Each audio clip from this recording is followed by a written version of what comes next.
So apparently Rick Astley is an integral part of the US Army's Wi-Fi hacking capabilities.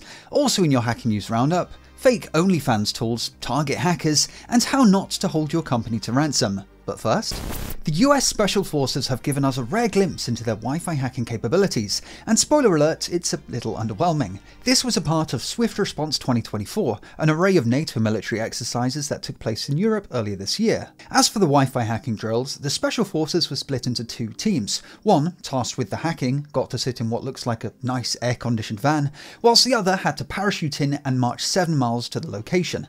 I know which team I'd rather have been on. Whilst one half was making their way through the wilderness, the hacking team identified the target building and used a remote access device, which I'm guessing is just a fancy name for a directional antenna, to identify the networks coming from the facility. They were able to crack the Wi-Fi password, enumerate the network, and run exploits on the target computer, which, judging from the pictures released by the army, the end goal seemingly being to rickroll the building's terrorist occupants. But aside from joking around, the access also enabled the team to manipulate security cameras, door locks, and other security systems, allowing the team on foot to just walk right in. Realistically though, this all just seems to be a bit of theatre. The idea that an adversary would just so happen to have all their security equipment connected to their Wi-Fi network doesn't seem to be very realistic, and even the idea of cracking a Wi-Fi password on the fly is a little out there. I mean, there's no evidence of a password cracking rig in this van, or any mention of spinning up AWS instances to get the job done instead, leading me to think that the password was probably left purposely insecure and just cracked on the laptop using a tiny word list. Not very realistic at all, and in my opinion kinda makes the whole exercise totally redundant.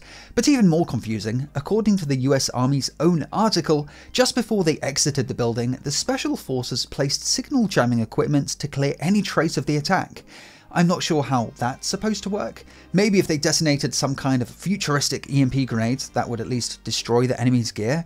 I'm hoping this is just the Army's blog post writer being a bit confused, because in no way is jamming the Spectrum going to clear traces of the wireless hack you did 10 minutes ago. That's just a misunderstanding. But if you do want to clear the traces of yourself from the internet, you're going to want to hear about today's sponsor, Deleteme, the guys who help you take back control of your personal information from data brokers.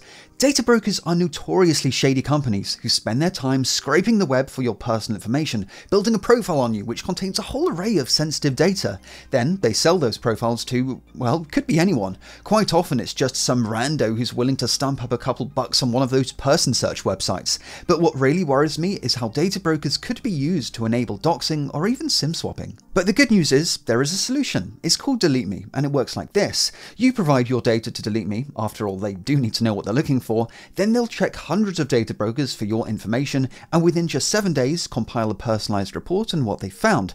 It's really quite amazing how data brokers manage to get a hold of the data of even the most privacy conscious of people. I've been using Deleteme for a few months now, and in that time they've reviewed thousands of listings, and best of all, removed my data from dozens of brokers, many of which had things like my name, address, and even phone number. So take back control of your data today with Deleteme, who are giving you guys 20% off their eligible plans with my code Satonic. More details are of course in the description. Next up, researchers have uncovered a case of cybercriminals trying to hack other cybercriminals with a fake OnlyFans tool. The tool, OnlyFun, is being distributed for free on a popular hacking forum. It's essentially an account checker tool, which takes as input a list of OnlyFans account credentials and verifies whether they're valid, as well as checking the account's balance, whether it has a credit card attached, subscribers, etc. And by the way, just for the YouTube mods, this is a fake ChatGPT generated list. These aren't genuine stolen credentials. And tools like this are useful because cyber bad guys in the search of free nudes or a more devious plot to extort OnlyFans users often download combo lists from Telegram groups, sometimes containing hundreds of OnlyFans account credentials.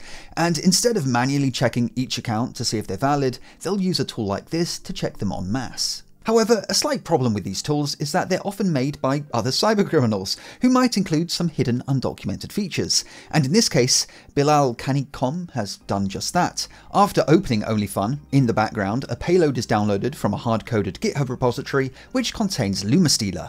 LumaStealer is one of the most common kinds of infostealer, which you'll find in everything from phishing emails to pirated software, and apparently OnlyFans checker tools. It's sold to cybercriminals on a subscription basis from $250 per month. month, which buys them access to a professional-looking dashboard that allows them to generate malware payloads, view a map of their victims, and most importantly, exfiltrate any saved credentials from the victim PC, which will ironically include OnlyFans accounts, bringing us full circle back to where we started. However, this isn't the only campaign being run by Bilal Canicom. In their GitHub repository, they've got an array of other malware, which researchers over at Verity found included Disney Plus account checkers, an Instagram checker, and even some kind of lore for aspiring script kiddie Mirai botnet owners. Next up, an employee has been busted for his very badly thought through plot to hold his own employer to ransom, allegedly, of course. Court documents describe the victim as a US-based industrial company, and on November 25th last year, just before the business closed for the day, administrators at the company started receiving password reset notifications for admin accounts, as well as hundreds of their user accounts, which essentially locked the business out of their own systems. Just a few minutes later, employees received an email with the subject line, "Your network has been penetrated." The email explained that admins had been locked out, backups had been deleted, and that for every day the ransom went unpaid, 40 random servers would be shut down. The unknown hacker demanded 700,000 euros in the form of 20 Bitcoin. At this point, the FBI got involved and launched an investigation. They discovered that the source of the hack was actually a legitimate domain administrator account, which created 16 unauthorized scheduled tasks in order to automate the attack. One task being to change the password of all those admin and user accounts to the Frozen Crew, presumably the name of the hacker gang behind all this. But the feds found that these tasks were created by an unauthorized virtual machine on the company's own networks, so the threat seems to have come from within. For one reason or another, certain employees became suspicious of one of their own infrastructure engineers, one Daniel Ryan, and not wanting to leave any stone unturned, the feds decided to take a look at his work-issued laptop. Pro tip, if you're ever going to hack your employer, don't do it from your work-issued laptop, which remains at all times property of your employer and can be confiscated by them at any time and given to the feds for analysis. The FBI found that Daniel's laptop just so happened to contain that virtual machine used to orchestrate the attack, and coincidentally, it used the same password that all those company accounts were changed to, the Frozen Crew.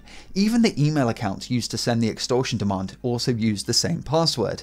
To make matters worse for Daniel, he'd committed the most basic OPSEC sin of not clearing his search history after googling how to commit his crimes. The feds also reviewed the company's security cameras and found him entering the building just so happened to coincide with all this illicit activity. In the last few days, Daniel was charged with extortion, damage to a protected computer, and wire fraud, and if convicted, faces a maximum sentence of 35 years in prison and a fine of $750,000. As always, thanks for watching, and I'll see you in the next video. Have a good one.